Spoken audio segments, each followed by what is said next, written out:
段时间就是有一点点那个对，就是有时候它那个茶叶再炒再炒，然后我们的空气很好哦。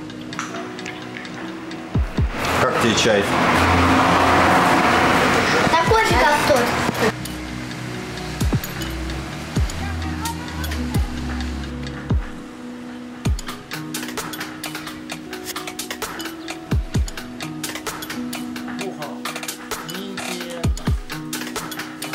Мы добрались до Фанхуана.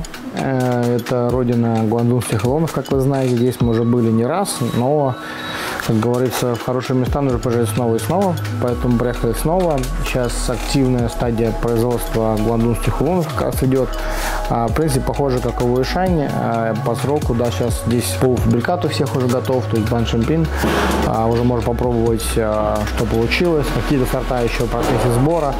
Например, вот у этой семьи у них сейчас бассейн не собран, потому что он чуть позже уходит. А у других, кстати, у некоторых бассейн уже готов. Сегодня уже прошлись по некоторым знакомым фермерам. Поедем скоро на производство. Будем пробовать, смотреть, как делают чай. Попробуем новые чаи. Гуандунских лунов огромное количество разновидностей, самых разных. Потом других лунов, тех же ушантих, тоже много сортов, много производителей, поэтому чем больше знакомишься, тем больше нового узнаешь, тем лучше. Из того, что уже пробовали, могу сказать, что очень понравился Басянь, очень понравился Хуасян. Лаоцун тоже вкусный довольно в этом году. Вот, уже даже взяли пробничек и тоже несколько сортов.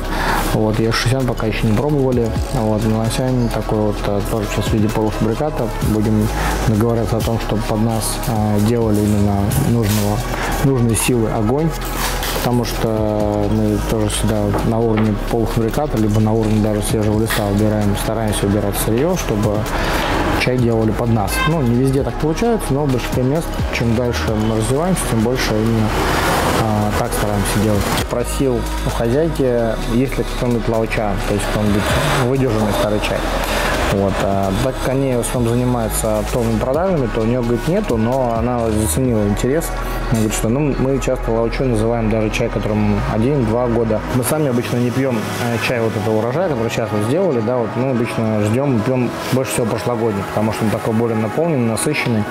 Это вопрос о том, что как и гуандунские, так и ушанские луны, они на следующий год, с ними ничего страшного не происходит.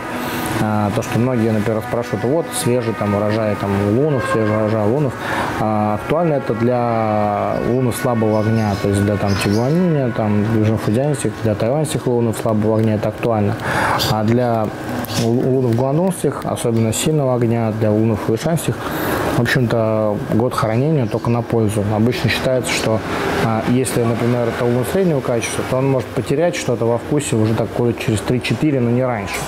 А если лун высокого качества, то есть хорошего сильного огня, то он ничего не потеряет, он становится, по сути, качественным лаоча, который, как говорится, юла и юхао. То есть чем дальше, тем лучше.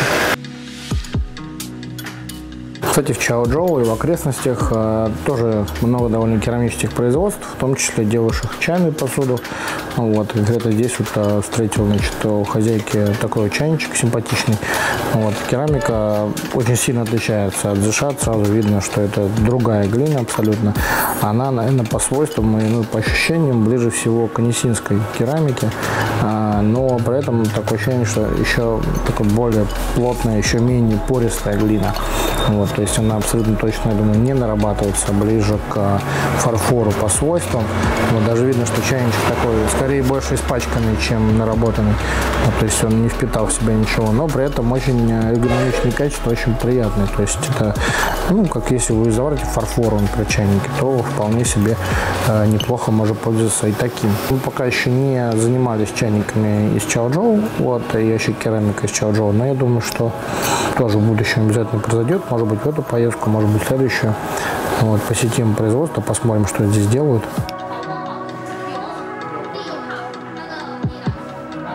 В Фэнхуане есть основная градация разделения чая. Основное это, значит, гаошань или тайди-чай. Высокогорный, то есть судуна, либо не судуна. И чаев не судуна, сортов не так много. В основном это 3. Это мелансянь, это большая часть.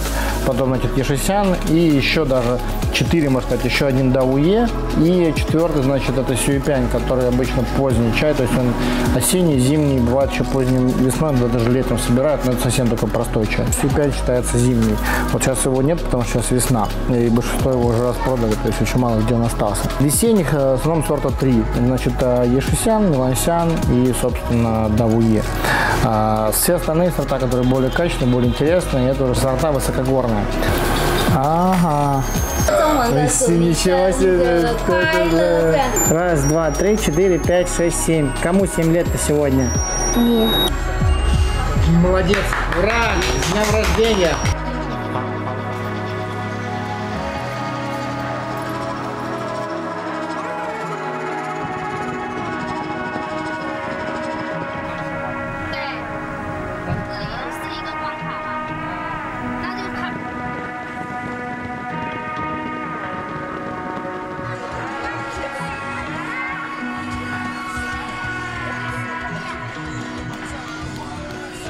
Мы приехали на одно из самых высокогорных производств на Удуншань, на самом знаменитом пике, которого делается самый лучший чай Фэнхуан Дансун. И вот этот вот сорт называется Сёнди Джай.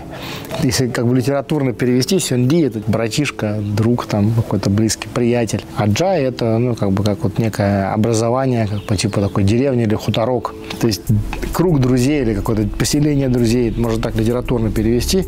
Вот, может по-другому, но вот мне так нравится, как семейный уголок. Да, вот так забавно называется сорт. Отдельно надо обратить внимание то, что все гуандунцы, которые высокогорные, вот, то есть вот кусты, они сами по себе, в общем-то, растут и ухода требуют немного. Поэтому, в общем-то, с удобрениями тоже тут дела обстоят так, что либо очень мало, либо вообще не удобряют. Конкретно вот здесь это видно, что, видимо, вообще не удобряли, потому что очень активно поели эти самые жучки лист, то есть, как бы, собственно, удобряемые лист жучки особо не любят кушать. Вот, а тут, в общем-то, ну, не все, но многие очень листики, видно, что вот конкретно кушали. Чай этот, конечно, далеко не из таких, скажем, простых. Вот, это уже считается высокосортный дансун, то есть количество тоже довольно невелико, то есть вот видно тут несколько подносов, это, в общем-то, вот сбор этого чая. Конечно, там еще будет некоторое количество, но вообще в целом объемы именно вот этого сорта невелики. И тут такая вот флеш очень интересная. Вот, то ли эта почка, видно, что то ли отсохла она, то ли специально собирали перед этим. Уточнила все-таки насчет почки, мне было очень интересно. Вот, на самом деле это уже раскрывшаяся почка, так выглядит. Вот, то есть, когда почка полностью скрывается, вот из нее получается вот такой очень красивый флеш, раскрывшаяся почка, и только она и собирается. То есть тут нету как бы там верхнего, нижнего листа. Вот, то есть это вот почка, она раскрылась, из нее вот получается там 4, 5, 6 листиков. Очень интересно. Лист очень такой нежный, мягкий, глянцевый. Вот, то есть вообще такой прям супер нежный. Хотя при этом это довольно-таки большие кусты. То есть это не какой-то там маленький нежный кустик. Это такое почти дерево, чайный кустарник.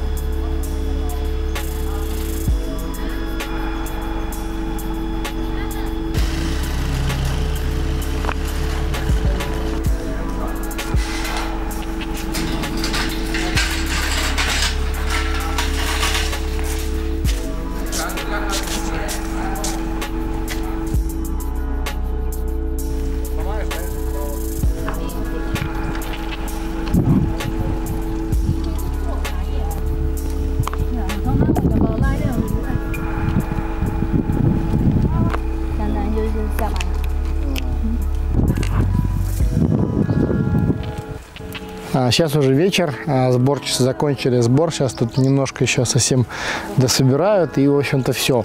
Вообще, здесь довольно-таки крутые склоны, крутые террасы, и они тут придумали тоже такую систему, как мы видели на Тайване, как-то тоже, такие тоже лебедки, тросы, там видно лестницы. Они все это поднимают на, значит, лебедках наверх. В принципе, уже все, сейчас 5 часов скоро вечера, сбор закончен, и завтра начнется основное производство. Мне очень так тут трепетно относятся к погоде, потому что сбор всего лишь один раз в году. Если дождь, они лучше подождут там пару дней, когда погода выровняется. Как вчера вот был дождь, вчера чай не собирали, сегодня стараются как можно быстрее собрать как можно больше. Хорошая погода, все срочно выезжают в город, там еще берут сборщиц, зовут отсюда, оттуда, там все тут же приезжают делать чай, то есть как бы это ночь, день, там устал, не устал, не важно, то есть главное сделать чай в правильное время, вот, и чтобы была очень хорошая погода. Сейчас мы как раз собираем этот самый Сюндиджай, который мы наверху увидели, значит, как раз Шайган тоже делался этого же сорта. Тут буквально вот несколько террасок этого чая. Вот, кстати, такие молодые довольно кусты еще, это никакой там не совсем лаоцун, вот, но там ниже есть такие же, только гораздо старше.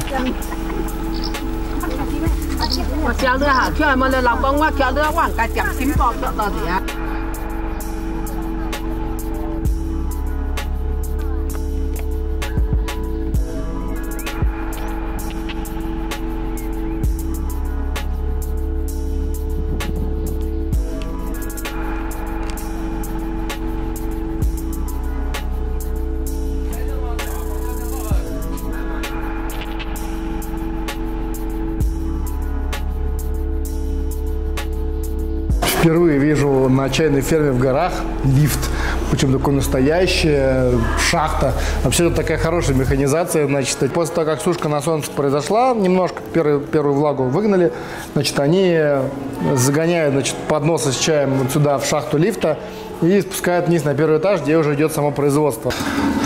Сейчас он закрыт, ну, вот так ворота открываются, вот. И вот тут закатываются, значит, на подносы складывается, осторожно, Ярик, складывается на подносы, значит, чай, и прям сама стойка с подносами заезжает в лифт, и потом, значит, спускается вниз на производство. Кстати, отсюда прям вот я открыл, снизу поднимается аромат, сейчас там уже идет обработка чая.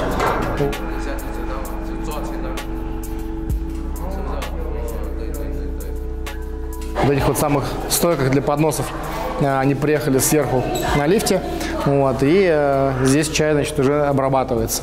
Сначала первично вот, они его встряхивают, значит, ворошат. Вот, собственно, чем сейчас занимается здесь технолог главный завода, он же владелец. Поднос с чаем укладывается на такой вот столик специальный, который крутится, вот, и очень так вот аккуратно, монотонно чай перетряхивается. Вот, причем процедура такая не короткая. 9次, каждый из подносов с чаем примерно 2-3 раза полностью так вот он ворошится. Чай отворошат, его складывают снова, значит, сюда на стойки.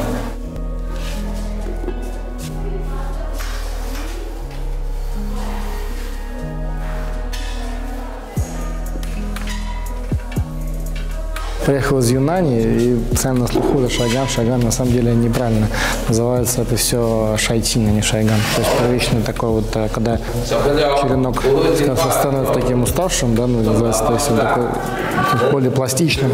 Вот как только до этой стадии лист дошел, он уже, собственно, приступает к следующей обработке. Конкретно здесь вот сейчас Джаотин, когда сделают встряхивание, вот это вот подносы отдыхают, потом следующая стадия.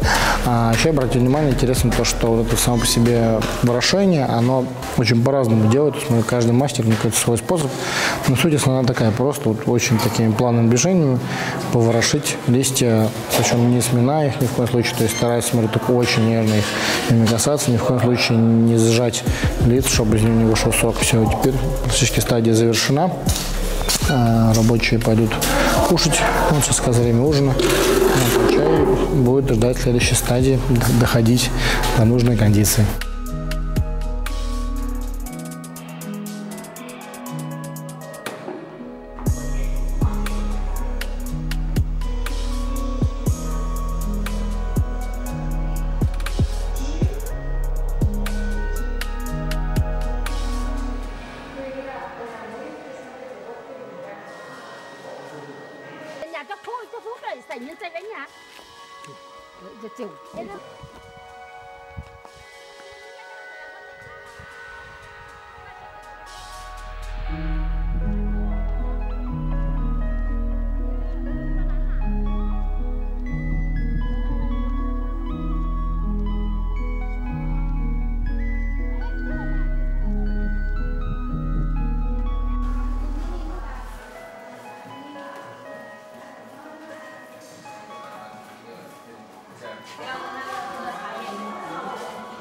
Пока мы ждем следующую стадию обработки чая, сейчас у нас без 15:08, 8 часов начнется следующая стадия. Вот, причем стадия так, то есть 8, 10 вечера в полночь и ночью в 2 часа, в районе 2 часов.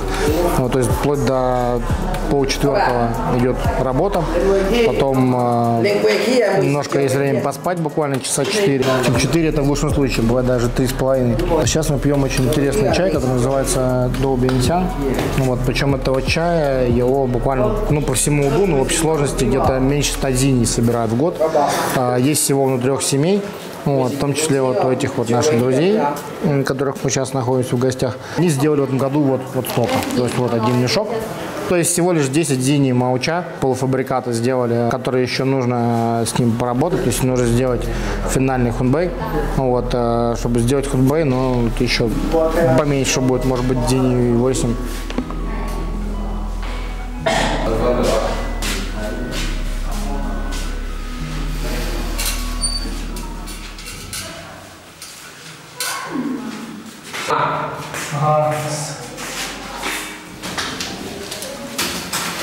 Ну вот следующая стадия. Сейчас загрузили чай в барабаны. Причем, кстати, так его распределили. Смотрю, аккуратненько закрывают крышки. Барабаны бамбуковые. Вот, сейчас будем смотреть. Следующая стадия встряхивания. И главный технолог, он же владелец завода, он сейчас дает указания помощникам. Как видите, встряхивание очень медленное.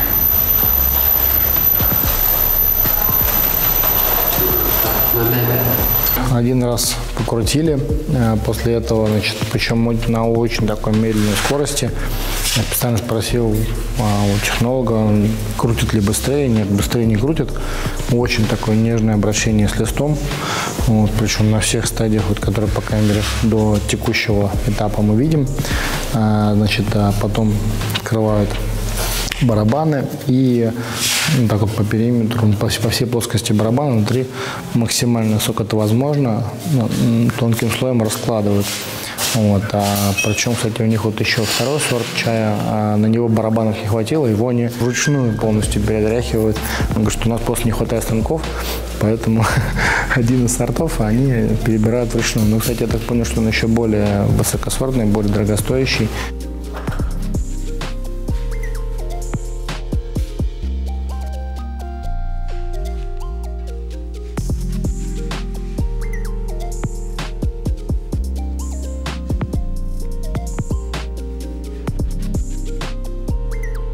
Сейчас снова пауза. Один из сортов встряхнули в барабанах, причем, как я говорил, очень нежно. А другие сорта еще раз было встряхивано уже вручную. Эти, собственно, всего лишь 2 стойки с подносами. 11 подносов чая, в общем-то, и все. Сейчас у нас где-то 2 часа примерно перерыва будет, то есть, причем дуйшао, то есть самое мало 2 часа. Чай отдыхает.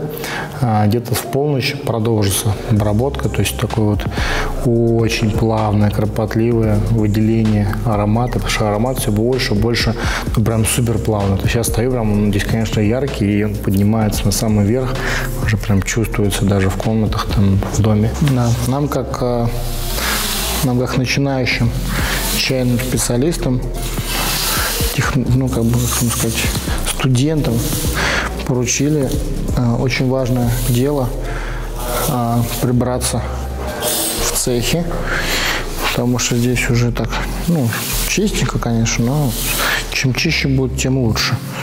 То есть тут подмести все с пола, прибраться после чайных мастеров.